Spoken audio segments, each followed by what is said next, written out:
नमस्कार दोस्तों, चाणक्य ज्ञान ऑनलाइन यूट्यूब चैनल में आप सभी का स्वागत है। आज के सेशन में मैं बात करूंगा करेंट अफेयर्स के बहुत सारे प्रश्न और उसी प्रश्न में आपको बहुत सारा जीके का भी प्रश्न आपको ज्ञात हो जाएगा। आज मैं सबसे पहले बात करने वाला हूं शारदा सिन्हा जी के बारे में, जो आज हम लोगों के बीच नहीं रहे। दुख की बात तो यह है कि जिनके नाम से छठ पर्व जाना जाता है और जिनके गाना हर एक गली और मोहल्ला में बजता है, वही इसी छठ के पहला दिन ही नहाय खाए के दिन ही इनका जो है निधन हो गया। इनका जन्म 1 अक्टूबर 1952 में और मृत्यु 5 नवंबर 2024 ईस्वी को। अब ये इतिहास के पन्नों में ही रह गए। और इनका पूरा डिटेल है। जन्म 1 अक्टूबर 1952 ईस्वी को हुआ था और जन्म स्थान सुपौल जिला, और इनका नैहर जो बोला जाता है वो बेगूसराय में था। और शिक्षा बीएड यूपी से म्यूजिक में एमए किए थे पिता सुखदेव ठाकुर, और शिक्षा विभाग एवं वरिष्ठ अधिकारी थे। पति स्वर्ग ब्रज किशोर सिन्हा हाल ही में कुछ दिन पहले पति भी इनका डेट किए। दो इनके संतान थे, एक अंशुमान सिन्हा और एक वंदना। और इनके बारे में डिटेल है। 1974 में पहली बार भोजपुरी गीत गाना शुरू किए। 1978 में पहली बार उगा हो सुरुजा देव गाना रिकॉर्ड किया। 1989 में काहे तोहसे सजनमा से इन्होंने बॉलीवुड में भी एंट्री की थी। और समस्तीपुर के विमेन कॉलेज में प्रोफेसर के तौर पर काम किया। इनका गीत अक्सर जो है छठ विवाह हो गया, मुंडन हो गया, जनेऊ हो गया, विदाई, श्रद्धांजलि गीत, विवाह शादी में इनका गीत जो है बजता है और हर एक साल बजता है। और अभी छठ का दिन में हर एक गली में आपको इनका जो है गीत सुनने को मिल जाएगा। सबसे पहले चलते हैं पहला प्रश्न की ओर। पहला प्रश्न है हम लोगों का, विश्व का सबसे पुराना सौर कैलेंडर किस देश में खोजा गया? मतलब दुनिया का सबसे पहला पुराना कैलेंडर कौन देश में खोजा गया? सब करंट का क्वेश्चन है। तो वो तुर्की निकल करके आया। तुर्की में 13,000 वर्ष पहले, 13,000 वर्ष पहले जो है सौर कैलेंडर को खोजा गया। जैसे पहले तो जनवरी फरवरी ये सारा ये सब चीज तो नहीं था, तो सौर कैलेंडर का खोज किया गया। हम इनका और डिटेल भी दिखाते हैं। डिटेल यह है कि इस प्रकार के उनका सौर कैलेंडर था। इसमें आपको ध्यान से देखें तो 12 गो आपको जो है 1 2 3 4 5 6 7 8 9 10 11 और 1 12, 12 गो इनको बढ़िया से गिनिएगा तो 12 गो आपको जो है खंभा के ऊपर पत्थर रख करके इनका 12 महीना को निर्देशित करता था। और यहाँ छोटा छोटा पत्थर जो है इनके दिन को निर्देशित करता था। इस प्रकार इन्होंने ज्ञात करते थे कि महीना को मतलब 365 दिन का इन्होंने बना रखा था। और डिटेल है इसके बारे में। यह कैलेंडर करीब 13,000 साल पुराना है। इसे एक पत्थर के खंभे के उकेरा गया था। इस खंभे पर भी आकार के 365 निशान बनाया गया था। हर निशान एक एक दिन को दर्शाता था। यह कैलेंडर 12 चंद्र महीना और 11 अतिरिक्त दिन को मिला करके बनाया गया था। पूरा डिटेल आपको जो है इसके बारे में मिल जाएगा। मतलब दुनिया का पहला सौर कैलेंडर कौन है? तो तुर्की में बनाया गया था। अगला क्वेश्चन, भारत का पहला राइस एटीएम किस राज्य में स्थापित किया गया था? मतलब अभी तक आप लोग सुने होंगे पैसा का एटीएम, रुपया का एटीएम, लेकिन अब आप सुनिएगा राइस का एटीएम, मतलब चावल का एटीएम। मतलब पैसा डालिए आपको पैसा नहीं निकलेगा, पैसा डालिए एटीएम में आपको जो है चावल निकलेगा। और वो एटीएम का शुभारंभ हो गया है ओडिशा जिला में, ओडिशा राज्य में। ओडिशा राज्य में, ओडिशा राज्य के कौन जिला? तो भुवनेश्वर, राजधानी ओडिशा का राजधानी भुवनेश्वर। और भुवनेश्वर में जो है भारत का प्रथम राइस एटीएम का उद्घाटन हो गया है और इसका चालू भी हो गया। इसके बारे में डिटेल जान लीजिए। इस प्रकार की यह मशीन है, महिला निकालती हुई आपको दिखाई दे रही होगी। और इस एटीएम का आधिकारिक नाम अन्नापूर्ति ग्रेन एटीएम, नाम भी रख दिया दोस्तों, अन्नापूर्ति ग्रेन एटीएम। यह एटीएम 24 घंटा काम करता है। इस एटीएम से एक बार 25 किलोग्राम तक ही चावल निकलता है। जिससे एटीएम में एक बार जो है एक दिन में लाखों रुपया निकलता है, उसी प्रकार इससे केवल और केवल 25 किलो चावल आप एक दिन में निकाल सकते हैं। इसका मकसद लाभार्थी को सही वजन में चावल देना और धोखाधड़ी को रोकना। इसका उद्देश्य था जो सरकार का, कि जो कोती मार लेता है चावल में, उस कोती को रोकना। और एटीएम के थ्रू आपका जो है एकदम फ्रेश, बिल्कुल जैसे एटीएम से खड़खड़ा हुआ नोट निकलता है उसी प्रकार से एकदम फ्रेश एकदम चावल आपको बिना थोड़ा बेईमानी के आपको मिल जाएगा। यही सरकार का उद्देश्य। इस एटीएम को ओडिशा के सभी 30 जिलों में इसको लागू किया जाएगा। जैसे बिहार में 38 जिला, उसी प्रकार ओडिशा में 30 जिला है और 30 जिला में इसको जो है धीरे धीरे लागू किया जाएगा। और फिर एक राज्य से दूसरे राज्य में और पूरे देश भर में इस योजना को, अन्नापूर्ति योजना जो मशीन है, उसको चालू किया जाएगा। अगला प्रश्न, भारत की सबसे लंबी और सबसे बड़ी शहरी सुरंग किस राज्य में बनाए जाएगी? अभी बनी नहीं है, बनाए जाएगी। गी।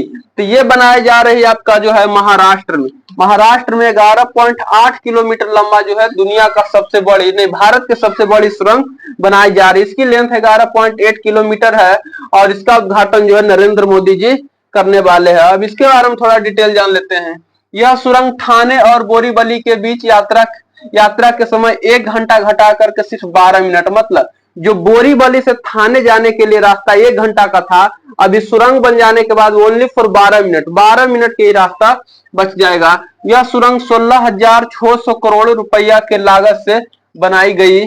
यह सुरंग पूरा पश्चिम उपनगरीय कनेक्टिविटी को बेहतर बनाएगी। उसके बारे में पूरा डिटेल दिया गया। और इससे रिलेटेड क्वेश्चन जान लीजिए, अभी कौन है, अभी तो ये बनेगी लेकिन अभी कौन है सबसे लंबा सुरंग, तो ये है चेनानी नासरी, जम्मू कश्मीर का चेनानी नासरी सुरंग लंबाई 9 किलोमीटर है और जो अभी बनने जा रही है वो 11.8 किलोमीटर। लेकिन चेनानी नासरी जो वर्तमान समय में है उसकी लंबाई 9 किलोमीटर है और जम्मू कश्मीर के राष्ट्रीय राजमार्ग 44 पर ये बनाया गया और इसका उद्घाटन भी 2 अप्रैल 2017 ईस्वी को किया गया था। नेक्स्ट, किस देश ने विश्व के पहली carbon fibre high speed train का अनावरण किया, मतलब कौन सा देश है जो पहली बार carbon fibre high speed train, ये क्या होता है हम ये पहले आपको डिटेल बता देते हैं कि carbon fibre high speed train क्या है।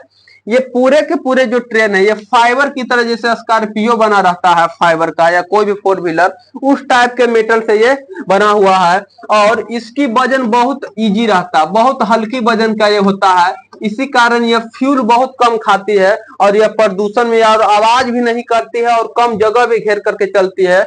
और यह कारनामा जो है कौन किया है, तो और कौन कर सकता है, इसमें जो है चाइना आगे ये सब में रहता है और इसका करेक्ट आंसर चीन हो जाएगा। चीन जो है सबसे पहले जो है फाइबर ट्रेन का उद्घाटन किया और इसका बेनिफिट यह है कि यह जो है, इसका बेनिफिट मैं बता देता हूं क्या क्या है। यह ट्रेन जो है बहुत कम प्रदूषण देता है, कम प्रदूषण, जिसे हम लोग के यहाँ ट्रेन जो है घड़ आवाज करके चलती है, यह बिल्कुल एकदम मेट्रो से भी कम इजी तरीका से यह चलती है और बहुत कम प्रदूषण, अर्थात पर्यावरण में इसके द्वारा कार्बन का उपयोग बहुत कम किया जाता है, इसीलिए इसका नाम कार्बन फाइबर रखा गया और यह कारनामा चीन में हुआ।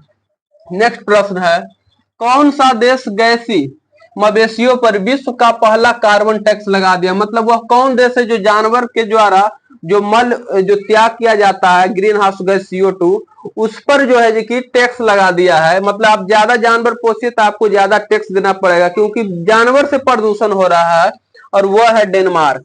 डेनमार्क के बारे में जान लेते हैं, यह जर्मनी और यहाँ पर डेनमार्क आपको मैप दिख रहा होगा, स्वीडन और जर्मनी के बीच में स्थित है। डेनमार्क स्वीडन और जर्मनी के बीच में स्थित है और यहाँ पे जो है जानवरों पर, मवेशियों पर पालने पर टैक्स लगा दिया गया है क्योंकि यहाँ प्रदूषण होता है मवेशियों से।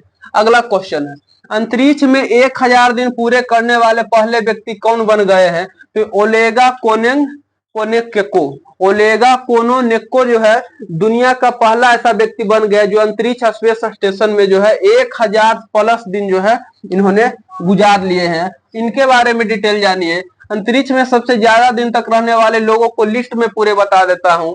रूस के कॉस्मोट ओलेगो कोनेको ने अंतरिक्ष में 1110 दिन तक बिताकर रिकॉर्ड बनाया है। उन्होंने अपने ही देश के गोनाडी पडलाका का रिकॉर्ड तोड़ा है। सारा डिटेल कौन कितना दिन रहा इसमें बताया गया है। नेक्स्ट प्रश्न है, विश्व का पहला 6G डिवाइस किस देश में लॉन्च किया गया, मतलब 4G 3G 5G आया, अब 6G डिवाइस भी लॉन्च हो चुका है दुनिया में और यह कारनामा करने वाला देश इस बार चाइना नहीं जापान है। जापान एक दुनिया का जो है ऐसा देश है जो टेक्नोलॉजी में आगे है और वही यह कारनामा दिया और यह 100 GB प्रति सेकंड हाई स्पीड से यह 6G चल रही। भारत और अमेरिका 6G पर काम कर रही है, अभी हम लोग के यहाँ 5G ही चल रही है और लेकिन जापान में 6G तो बिल्कुल एकदम फुल्ली तरीका से लॉन्च हो चुका है। अब इसके बारे में जान लेते हैं, 6G के बारे में थोड़ा सा जान लेते हैं। लिस्ट, दुनिया का पहला 6G डिवाइस जापान में पेश किया गया। जापान की टेलीकॉम कंपनी डोकोमा ने एनटीटी और कॉर्पोरेशन एनईसी ने इस मतलब कंपनी ये सब मिलकर के 6G डिवाइस बनाई है।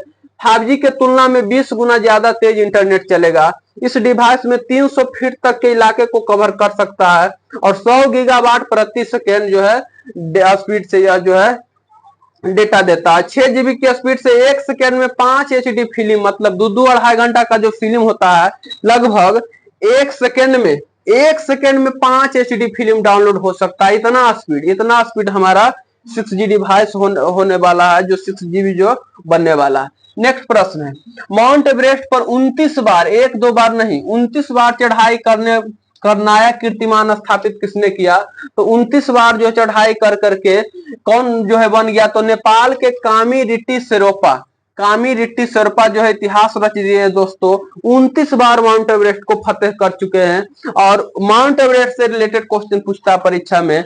सबसे पहले सर एडमंड हिलेरी जो न्यूजीलैंड के थी, और तेंजिंग नार्गो जो यहाँ के थी नेपाल का, इन दोनों ने सबसे पहले माउंट एवरेस्ट को चढ़ा था। और कब चढ़े थे? 29 मई 1953 को चढ़े थे। उसके बाद भारत की ओर से चढ़ने वाले सबसे पहले महिला बछेंद्री पाल माउंट एवरेस्ट पर चढ़ने वाली पहली भारतीय महिला थी। उन्होंने 23 मई 1984 को यह उपलब्धि हासिल किया। माउंट एवरेस्ट क्या है? तो दुनिया का सबसे बड़ा पर्वत चोटी कौन है? तो माउंट एवरेस्ट है, लगभग 8800 कुछ किलोमीटर है।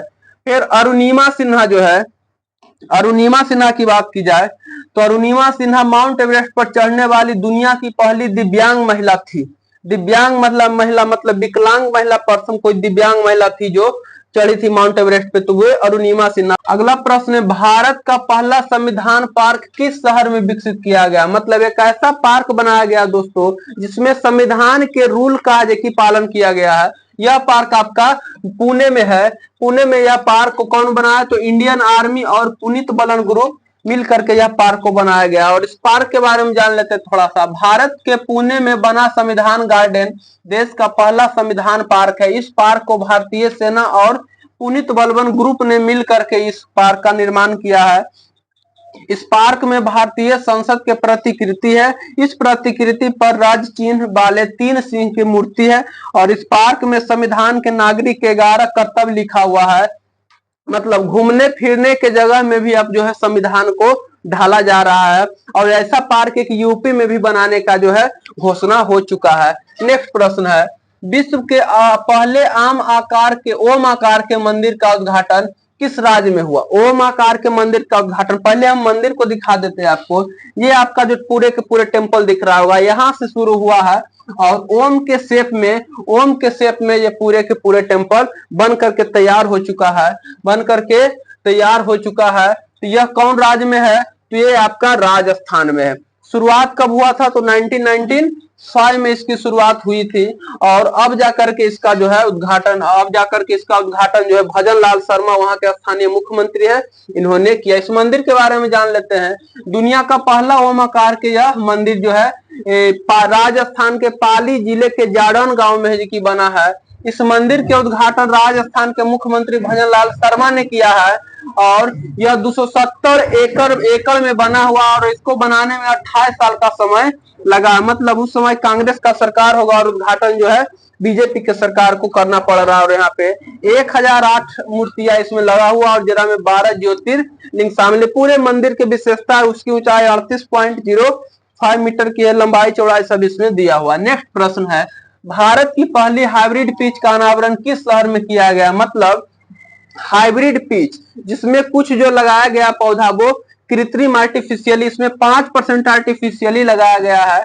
और आर्टिफिशियली जो लगाया गया है, बाकी सब जो है नेचुरल है। ये आपका जो है हिमाचल प्रदेश के धर्मशाला में जो है बनाया गया है। दुनिया का पहला हाइब्रिड पिच जो इसमें बनाया गया है। ये पूरे डिटेल इसमें आपको दिख जाएगा। नेक्स्ट प्रश्न की ओर बढ़ते हैं। अफ्रीका की पूरी दूरी तय करने वाले पहले व्यक्ति कौन थे? ये रस कुक थे। रस कुक जो थे अफ्रीका के पूरे दूरी जो है दौड़ करके पार करने वाले पहले व्यक्ति बने। रस कुक अफ्रीका के पूरी लंबाई तक दौड़ करके पहले व्यक्ति बने जिन्हें हार्डेस्ट गीजर की उपाधि मिला। और ये लगभग 10,000 मील और 16 देश का सफर कर चुके हैं अपने पांव से। ये रहा है आज के सेशन में।